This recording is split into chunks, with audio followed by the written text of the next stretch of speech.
শ্রী শ্রী রাম ঠাকুরের বেদবাণী থেকে একটি অমৃত বচন শোনাতে চাই।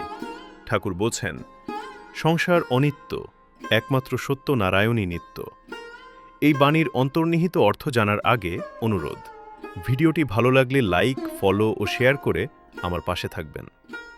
শ্রী শ্রী রাম ঠাকুরের এই বাণীর সংক্ষিপ্ত ব্যাখ্যা হল, আমাদের চারপাশের দৃশ্যমান জগৎ, সম্পর্ক ও সুখ দুঃখ সবই ক্ষণস্থায়ী বা পরিবর্তনশীল, অনিত্য।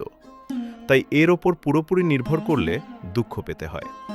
এর বিপরীতে একমাত্র পরমেশ্বর বা সত্য নারায়ণই হলেন শাশ্বত ও ধ্রুব সত্য, নিত্য। ঠাকুরের নির্দেশ হল, আমরা যেন নাটকের অভিনেতার মতো সংসারে নিজের কর্তব্য পালন করি, কিন্তু মোহগ্রস্ত না হয়ে মনকে সর্বদা সেই পরম সত্য বা ঈশ্বরের চরণে নিবদ্ধ রাখি।